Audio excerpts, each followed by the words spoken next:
Brides and grooms, welcome to Weddy Guru's wedding planning classes, where we break down every element of your wedding planning journey. Our goal and truly our joy, not just in these classes but here at Weddy Guru, is to simplify every step of your wedding planning journey and therefore free up your time and energy to focus on building the foundation for your lifelong marriage. And of course, not forgetting that we have the utmost fun at your wedding and the days leading up to your wedding, because the more we reduce the stress, the more capacity we have to have fun. My name is Kimari Maina, wedding planner here at Weddy Guru, and in this class we'll be talking about numbers, how to manage the guests' invitation and the numbers at your wedding. It's not a popular thing to do here in Kenya, but well, let's discuss it.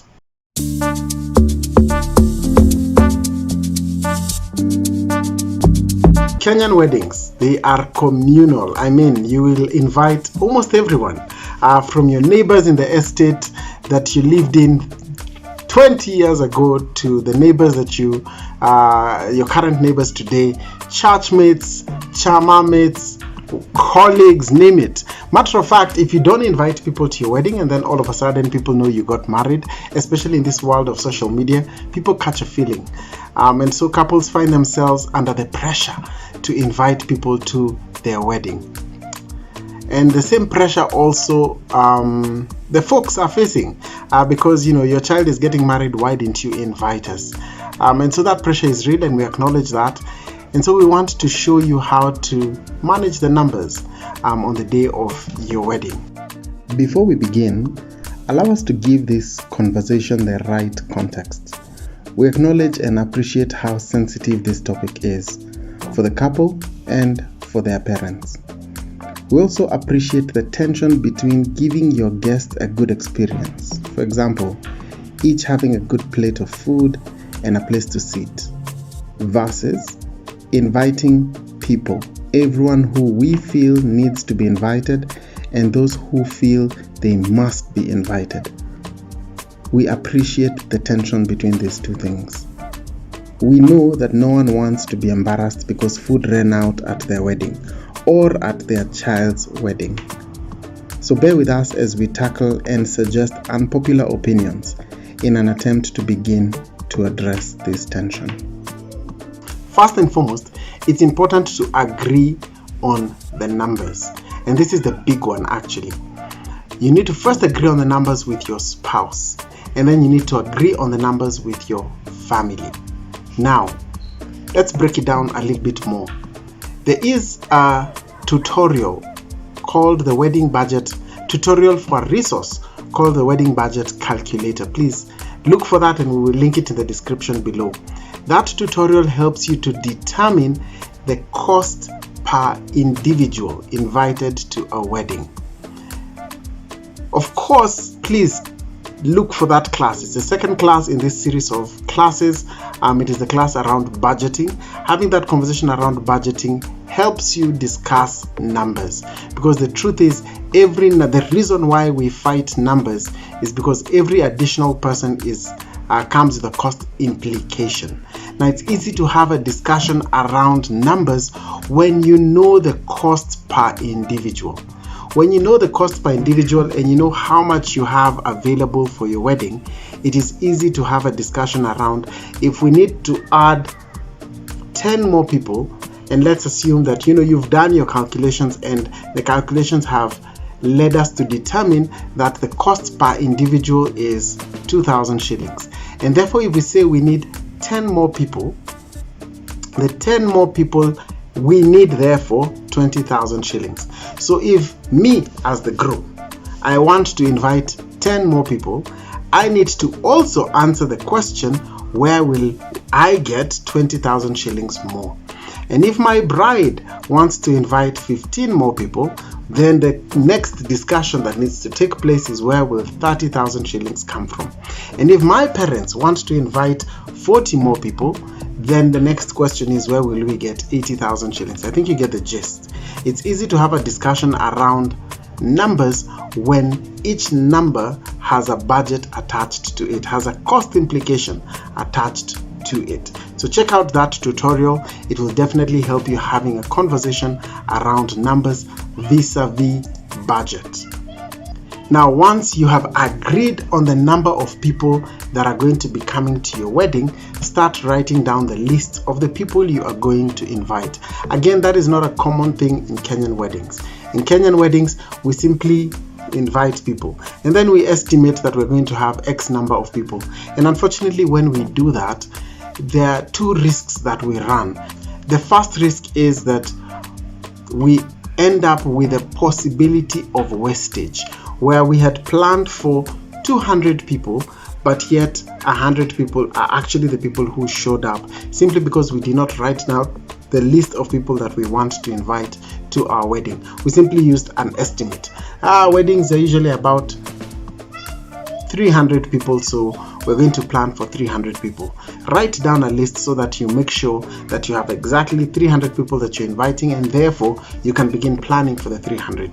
The other risk that you run if you do not write down the list of people is you will budget for 200 but 300 will come, and therefore you'll find that people don't have a place to sit and people do not get a meal on the day of your wedding, which is a very big deal in Africa. For people to not get a meal is a big deal, so you want to avoid that embarrassment. So what you need to do is to write down a list of everybody who you wish to invite on the day, and we do have a resource for you that will help you be able to start writing down that list, which is called the wedding guest list. So please check it out and check out the tutorial on how to use that resource so that you can be able to use it to write down the list of people coming to your wedding. Here's a question that you can ask when determining who to write on that list. So first and foremost, of course, write down your parents, your family members, your brothers, your sisters, your very close friends. This one's not an issue to determine whether you're going to invite them or not. The next group of people thereafter, ask yourself this question, and have your parents ask the same question. Have I spoken to so and so in the last 12 months? If the answer is yes, write them.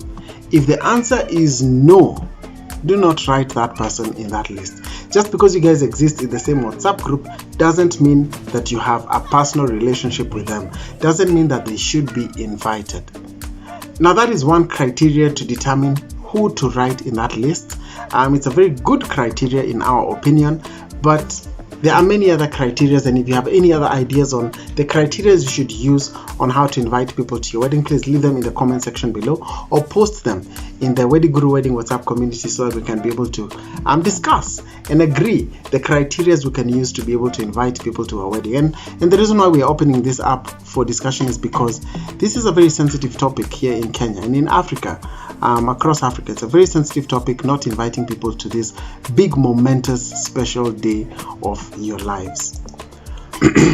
And because we know that chances are, after we have advised for you to write down a list, there are people who will really struggle coming up with this, yet you still do need to have numbers to plan with.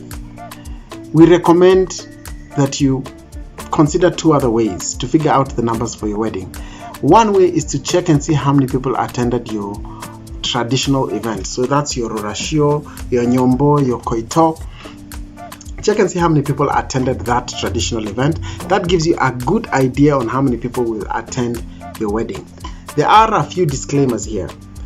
First and foremost, it means that your traditional event needs to be as far away from the wedding as possible so that you can begin to plan for the wedding, both financially and logistically. Because if your traditional event is 1 month away from your wedding, by then it's a bit too late for you to be able to start planning for the numbers for your wedding. So it needs to be a bit far. Second thing is, please take note that if your traditional event is up country, there are people in the city who could not travel up country for the wedding, and there are people who are up country and will be unable to travel to the city, although that is less unlikely. But there are those people who are up country who will not be able to travel to the city to attend your wedding, and therefore that number may not be as accurate as possible.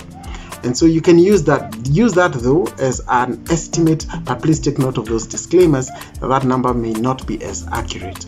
Another way for you to determine how many people will come to your wedding is by checking the number of people who attended your siblings' wedding.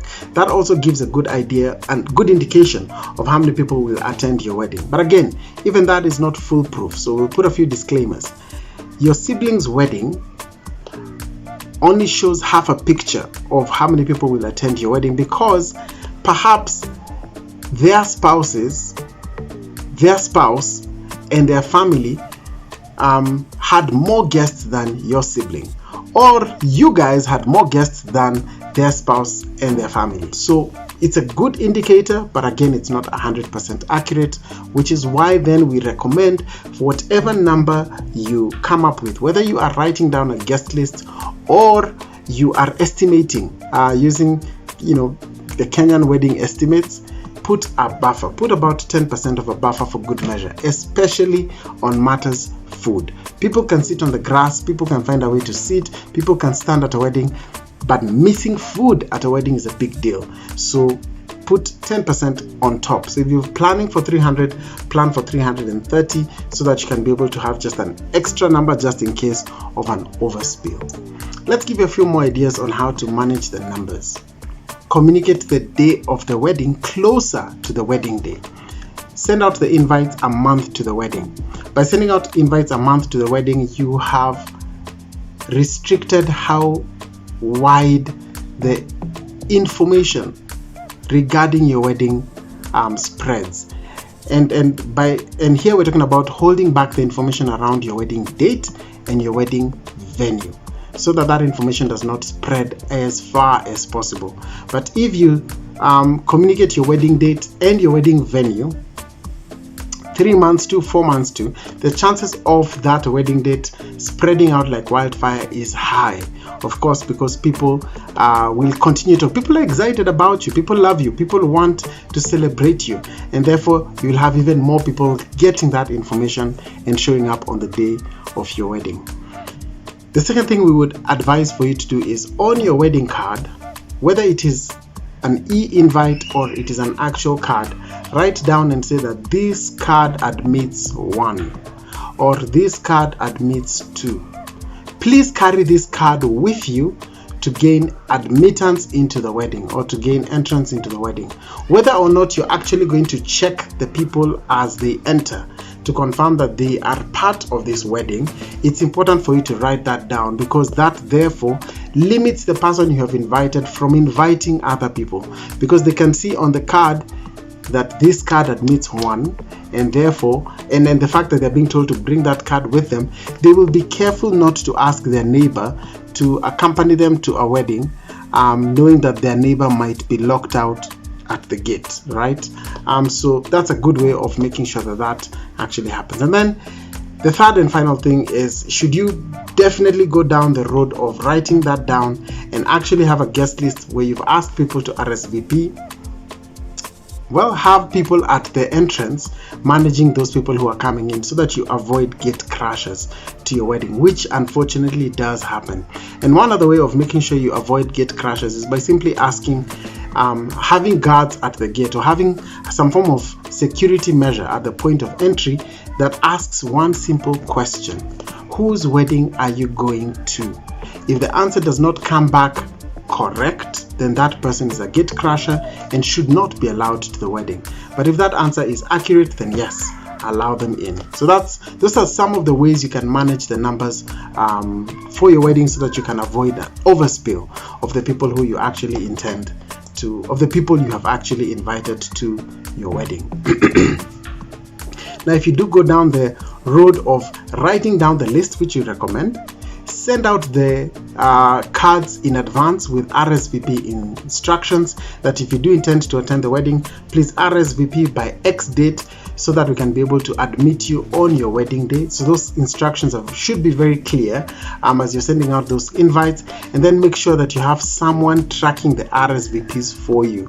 You will be overwhelmed to track the RSVPs yourself, so just assign that task to someone else to be able to track the RSVPs for you. It could be someone within the wedding planning team, it could be someone within your bridal party, it could be a family member, but have someone else track those RSVPs, and if you can, have someone call them in, call people a week to the deadline where the RSVPs are supposed to have come in to confirm that they did receive the invite and whether they're coming or they are not coming.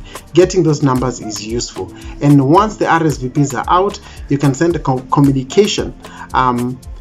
So that's actually why we send save the dates first before we send out the invites, because the save the dates are sent to let you know that you are coming, that we would love for you to come, but we need you to RSVP. And once you RSVP, we now send you an invitation card with the information for the wedding. So if someone has not RSVP'd, then they don't get the information for the wedding, and therefore they will not know where the wedding is going to be and what they need to know in order for them to come to the wedding. But yeah, if you do go down that road, please consider then following it through to the very end.